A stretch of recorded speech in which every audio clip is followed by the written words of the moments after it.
Thanks for tuning in. I'm Michael Watson, and this is the InfluenceWatch podcast. In this episode, the entitlement crisis deepens, the Supreme Court hears arguments on adding a question on citizenship status to the U.S. Census, and ideological sides battle over what to call their issues. The debt crisis is coming, no matter what President Donald Trump and Representative Alexandria Ocasio-Cortez tell themselves. Trustees of Social Security warned this week that Social Security tax receipts will not cover benefits paid starting in 2020. The trustees also warned that the Social Security Trust Fund, itself principally IOUs payable to Social Security by other parts of the government, will be depleted by 2035. Medicare, the old age healthcare entitlement, is even worse off. Its hospital coverage benefit, Medicare Part A, will become insolvent in 2026. When Social Security becomes insolvent, benefits are scheduled to be cut immediately and automatically by an estimated 20%. While this is happening, the Trump administration has promised not to touch Social Security, and congressional Democrats like Alexandria Ocasio-Cortez have promised to expand Medicare to all Americans as a path to a government-controlled, Veterans Administration-style single-payer system. The far left has the support of a number of interest groups, including labor unions like National Nurses United, political committees like Justice Democrats, and policy organizations like DEMOS and Ralph Nader's Public Citizen in pushing this massive expansion of government control and government expenditure. On the other side, there are a handful of organizations warning about the coming crisis. The Committee for a Responsible Federal Budget, a centrist balanced budgets organization funded by, among others, the conservative Bradley Foundation and the liberal Hewlett Foundation, warned that, quote, "We should be focused on saving Social Security and Medicare before we start promising to expand these programs."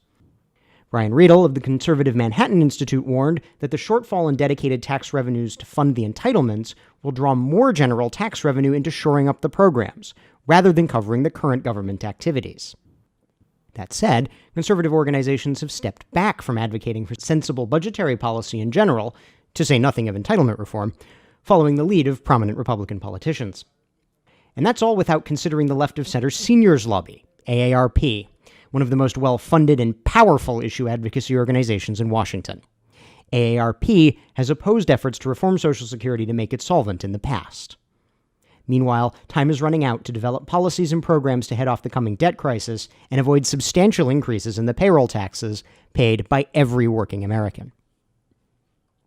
The Supreme Court heard arguments this week over whether the Census Bureau could add a question to the main short-form census survey asking respondents if they are U.S. citizens, in a case titled Department of Commerce v. New York.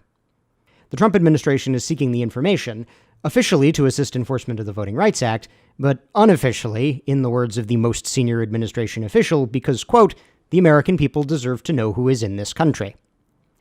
The state of New York, which fears that non-citizens will not respond to a census asking citizenship status, potentially costing New York State congressional representation and federal funds, and the immigration expansionist advocacy group New York Immigration Coalition, among other entities, sued. And the lower courts blocked the addition of the question. The Trump administration then asked for expedited consideration at the Supreme Court because the census forms have to be finalized in short order. So where does the law stand? And here I am deferring principally to the expertise of National Review's David French, who, unlike me, is an actual lawyer. The Constitution requires a census to be taken every 10 years for the purposes of apportioning congressional seats among the several states. By extension, this also apportions the electoral votes, which are calculated by adding the House seats to the Senate seats. The census is ordered to count, quote, "the total resident population of the 50 states," close quote, for determining representation. Congress gave the Secretary of Commerce, whose department oversees the Census Bureau, authority to take a census on the appointed census day, quote, "in such form and content as he may determine." So, Secretary of Commerce Wilbur Ross ordered a citizenship question be added. The challengers, New York State and the liberal expansionist immigration advocacy groups, argued that Ross did so for nefarious motives and arbitrarily, in violation of the Federal Administrative Procedure Act, which governs how regulations are promulgated. But the grant of power over the census was effectively plenary. So, in French's view, Ross presumptively has the power to do it if his action isn't, quote, "arbitrary and capricious." For whatever it's worth, historically, the Census Bureau has asked about people's citizenship status. From 1820 to 1950, they did so on the main universal response form, and from 1960 to 2000 on the long form given to a select random sample of respondents. According to the court watchers, The originalist, more conservative-leaning justices seemed more favorable towards the Commerce Department's arguments than the challengers, making it more likely the question will appear on census forms in 2020.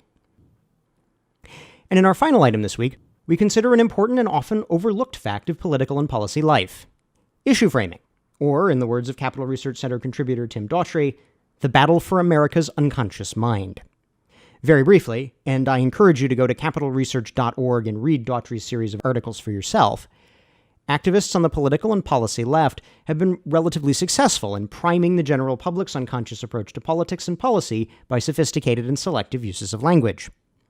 To use just one example, by defining liberal or socialist policies like government-controlled healthcare as healthcare reform, left-wing advocates steal the positive associations people have with reform as an amorphous concept for their far more controversial actions.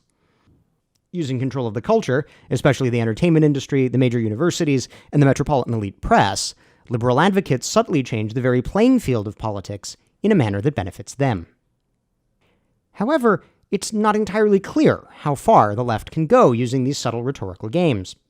Megan McArdle of The Washington Post noted that the far left, perhaps most notably far-left think tank Demos's Sean McElwee, believe that they can, quote, shift the Overton window by making extremist and very radical proposals, and therefore win ultimate policies more like what they actually want than the status quo.